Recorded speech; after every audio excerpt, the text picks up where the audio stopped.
ఇవాళ వైఎస్ఆర్సీపీ అధిష్టానం మన రాజమండ్రి ఎమ్మెల్యేగా మా మార్గాన్ని భరత్ గారిని ప్రకటించడం చాలా సంతోషం.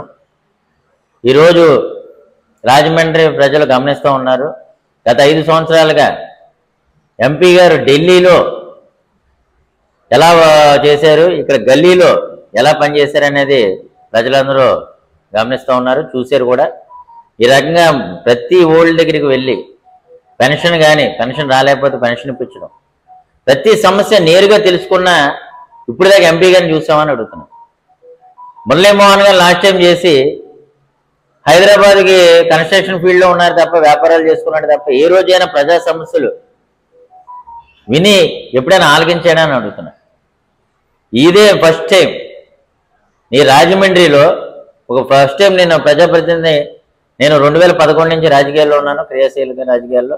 ఇలాంటి నాయకుడిని నా అనుభవంలో ఎప్పుడు చూడలే. కాబట్టి ఏ రకంగా మన కంపల్చెరువు కానీ, ఒక వాకింగ్ స్ట్రీట్ కానీ, మన ఫ్లైఓవర్ మోరంపూడి ఫ్లైఓవర్ అన్నిటి ఒక ఎత్తు అయితే మోరంపూడి ఫ్లైఓవర్ ఏ రకంగా దగ్గరకుంటే స్పీడ్గా పనులు చేయడం కానీ,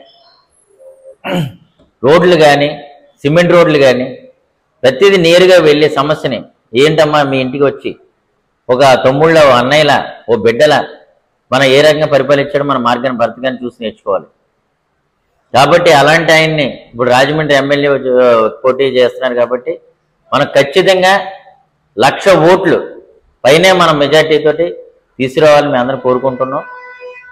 మేము కూడా పనిచేస్తాం. అటు పార్టీ కానీ సంక్షేమ కార్యక్రమాలు ఎలా ముందుండి నడిపించి 80% ఈవేళ పేదలు ఉన్నారు ఆంధ్ర రాష్ట్రంలో. ఆ 80 మందికి నేరుగా ఈ జన్మభూముల కమిటీలు తిన్నారే తప్ప మా పార్టీలో నేరుగా వాలంటరీ సిస్టమ్ని ఇంట్రడ్యూస్ చేసి నేరుగా వాళ్ళకే మనం పెన్షన్లు కానీ, అమ్మఒడి కానీ, ప్రతిదీ కూడా చదువు, విద్య, వైద్యం ఈ 2 వాటి మీదే పేదలు అన్నీ కూడా నివసిస్తారు. ఆ 2 అవసరాలను కూడా మన జగనన్న ఒక బిడ్డలాగా ఆదరించి ఒక తమ్ముళ్ళలాగా ఎదరికెళ్ళడం జరిగింది.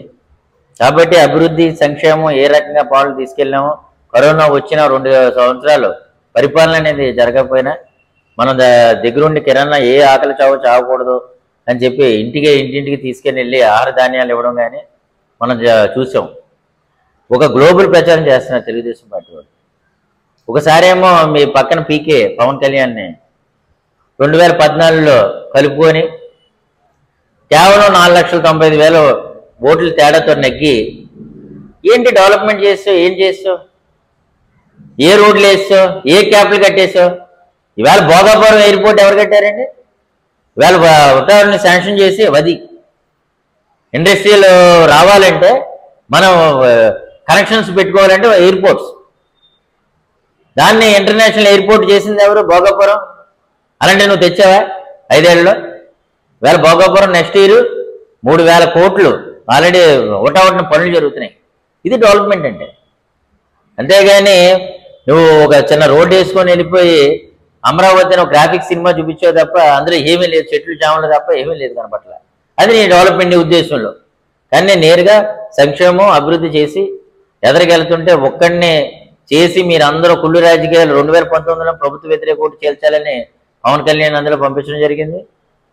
అదే ప్రభుత్వ వ్యతిరేక ఓటు చీలిపోకూడదని మళ్ళీ ఆ పీకే నువ్వు తెచ్చుకున్నావు. నువ్వు ఎలా ఆడమనంటే అతను ఆర్టిస్ట్, అలా నీ సినిమా కథ స్క్రిప్ట్ నువ్వు రాసినావు, అతను యాక్షన్ అతను చేస్తున్నాడు. ఇలాంటివన్నీ ప్రజలు గమనించినారు. నువ్వు ఏదో నీ సానుభూతి వచ్చేసింది జైలుకి వెళ్ళి నువ్వు అనుకుంటున్నావు. చాలా తప్పు మాట అది. ఏదో తప్పు చేయకుండా జైలుకి ఎందుకు వెళ్తావండి? దేనికి వెళ్తావు జైలుకి? ఏ తప్పు చేయకుండా కిలిపడి, పైగా కోట్ల రూపాయలు, నిమిషానికి కోట్ల రూపాయలు లాయర్లు లోద్రా లాంటి వాళ్ళు తెచ్చుకొని ఇవాళ నువ్వు బెయిల్ 50 రోజులు తెచ్చుకున్న బెయిల్ ఎవరికైనా వస్తుంది. కాకపోతే ఇలాంటి చీప్ ట్రిక్స్ ప్లే చేసి పర్యాయమైన సారి ఒకసారి బీజేపీని తిడతావు, మళ్ళీ బీజేపీ అధిష్టానం గురించి, పిలుపు గురించి వెయిట్ చేస్తావు. ఇది స్టాండ్ లేదు. మా అన్నకు ఒకటే స్టాండ్, జగనానికి. ఆ స్టాండ్ ధైర్యంగా, మనోధైర్యంగా నిలబడ్డాడు. ఎప్పుడు ఎంత ఆపద నీలాంటి కుట్రలు ఎంతమంది చేసినా ఒక చిరునవ్వుతో సమాధానం చెప్తాడు, చేతులతో చెప్పే మనిషి మా జగనన్న. ఒకసారి మార్చడంగా ప్రజలు ఇచ్చిన తీర్పుని ఈ లోపల మనం 6 నెలల ముందు మేము దమ్ముగా ధైర్యంగా అనౌన్స్ చేస్తున్నాం పార్టీలో. దాన్ని మీరు వక్రీకరించి మీరే అనౌన్స్ చేయకుండా ఒక క్యాండిడేట్ను కూడా దాన్ని వెక్కిరించి సానుభూతి పొందాలి. ఎంతసేపు కులి రాజకీయాలే. సానుభూతి పొందాలి, దీని మించి మేము జైల్లో పెట్టి ఎందుకు పెట్టారు? ఒక కారణం లేకుండా పెట్టేస్తారా? మళ్ళీ ఒకసారి ఏమో బీజేపీని విమర్శించడం, మళ్ళీ బీజేపీ పొత్తు గురించి వెయిట్ చేయటం. ఈ రకంగా దొంగ వైఖరిని అవలంబిస్తుంది తెలుగుదేశం ఈ ప్రభుత్వం. కాబట్టి మా రాజమండ్రిలో ఖచ్చితంగా మా మార్గాన్ భర్త గారికి 100% ఇక్కడ భారీ బంపర్ మెజారిటీ నగ్గపోవడం జరుగుతుంది. ఎందుకంటే మీరు ఆదిరెడ్డి వాసును చూసాం. గతం 10 ఏళ్ళుగా అతను రౌడీజం, ఆ రౌడీ మోకులు డబ్బులు ఇచ్చి తెచ్చుకుంటాం. మళ్ళీ ఎవరైనా సామాన్లు బతకెళ్ళరా? రోడ్డు మీదకి వచ్చి తిరగలరా? ఇక డెవలప్మెంట్ జరుగుతుందా? కాబట్టి మేము సంక్షేమం డెవలప్మెంట్ 2 సమాంతరంగా చేస్తున్నాం. మధ్యలో 100 ఏళ్ళకి ఒకసారి వచ్చే విపత్తు భయంకరమైన కరోనా వచ్చి 2 ఏళ్ళు పాలన ఎక్కడా కూడా గాడి తప్పకుండా మీ ఇంటికి ఎవరో ఆకలి చావులు చావకూడదని మీ ఇంటికే డైరెక్ట్గా తీసుకొచ్చి మొత్తం ధాన్యం కానీ ఇవన్నీ పాలు కానీ ఇవన్నీ ఇవ్వడం జరిగింది. నిత్యావసర వస్తువులు అంత చేస్తే ఇది ప్రతిదీ కూడా మీ ఎల్లో మీడియా దారుణమైన రకరకాల సందేహాలు, గ్లోబల్ ప్రచారం ఒక్కడనే చేసి జగన్మోహన్ రెడ్డి ఒక్కడనే ఈవేళ చేసి మీ రకరకాల ప్రచారాలతోటి జనాలు మభ్య పెడుతున్నారు. వాళ్ళు ఎవ్వరూ నమ్మే పరిస్థితి లేదు. ప్రజలకు కూడా మేము పార్టీ తరఫున ఒకటే వినిపించుకుంటున్నాం. చూడండి, మీరు సంక్షేమ పథకాలు ఏ రకంగా మీ చేతికి వచ్చినాయి, ఏ రకంగా మనం అభివృద్ధి చేసాం, అలాగే 2 బ్యాలెన్సింగ్గా చేసుకుంటూ వెళ్ళడం జరుగుతుంది. గడప నాయకులు ఎప్పుడైనా కలిసారా? ఈరోజు గడప రావడం జరుగుతుంది. అలాగే ఆదిరెడ్డి భవాని ఎప్పుడు కూడా రాజమండ్రిలో జనం చూసిన పాపను పోలే. ఈ రకంగా మనం ఒకసారి ఆలోచన చేసుకొని మనం డెవలప్మెంట్ చేసే నాయకులు దొరకడం మన అదృష్టం. అలాగే మార్గాన్ భరత్ గారిని బంపర్ మెజార్టీతో నెగ్గించుకుంటే మళ్ళీ మన ఫ్యామిలీస్ అన్నీ కూడా సెకండ్ షో సినిమాలకు కానీ చక్కగా వెళ్ళడం జరుగుతుంది. నవ్వుతూ వస్తాం పిల్లలు చదువుకొని. లేదంటే ఇక భూదందాలు, మళ్ళీ రౌడీ మోకులు, మన రాత్రి 9ంటికే మనం ఇంట్లో కూర్చొని పరిస్థితి వస్తుంది. డ్యూటీలు కూడా చేయలేని పరిస్థితి మా కార్మికులు. కాబట్టి అందరూ గమనించి మార్గాన్ భరతరామ్ గారిని బంపర్ మెజార్టీతో నగ్గిస్తారని కోరుకుంటూ థ్యాంక్ యూ.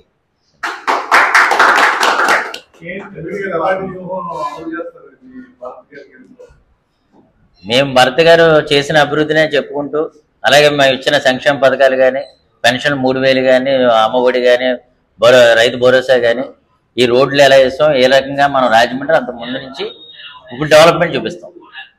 దాన్ని కూడా వీడియో చేయడం జరుగుతుంది 5 years బ్యాక్. ఇవన్నీ కూడా స్క్రీన్ పెట్టాం. కార్మికులు మెయిన్ ఏంటంటే ఒక పక్కన కార్మికులు చూస్తాను పేపర్ మిల్లు రోడ్డు ఏ రకంగా అభివృద్ధి చెందింది, ఏ రకంగా డెవలప్మెంట్ చేసేవాళ్ళు. అలాగే మేము ఇండస్ట్రీలు చాలామంది విమర్శించేది ఏంటంటే ఇండస్ట్రీలు మేము వల్ల రావట్లేదు. ఇండస్ట్రీలు ఎందుకు రావట్లేదు? ఇప్పుడు 2000 కోట్లు పెట్టి అక్కడ ఇదే పేపర్ మిల్ వారు 2000 కోట్ల రూపాయలు పెట్టి ప్లాంట్ ఎక్స్టెన్షన్ చేస్తారు. ఇండస్ట్రీలు డెవలప్ అవుతున్నాయి. అలాగే గోకవరం దగ్గర మనం ప్లాంట్ ఒకటి కట్టాం. మన మధురపూడి దగ్గర కూడా ఒక కెమికల్ ఇండస్ట్రీ ఒకటి వస్తుంది. ఈ రకంగా చేసి అభివృద్ధి చేసుకుని వెళ్తాం. అభివృద్ధి చేసే వాళ్ళ మీద విమర్శలు వస్తాయండి. చేయలేని వాళ్ళ మీద ఆదిరెడ్డి భవాని గారిని ఎప్పుడైనా విమర్శించారా? 5 ఏళ్ళు కనపడలేదు జనంలో నగ్గి 5 ఏళ్ళు రాజమండ్రి మా వైపు చూసారా? ఏదైనా అభివృద్ధి కార్యక్రమం చేస్తే మీ జోబులోంచి చేస్తున్నారా అని అడుగుతున్నాను. మళ్ళీ వీళ్ళు ఎక్కడి నుంచి చేస్తారు? మీ జోబులోంచి మీ జోబులు వేసుకుంటానికి ఉపయోగపడినాయి, కానీ మేము నేరుగా ప్రజలకు పంచిపెడతాం.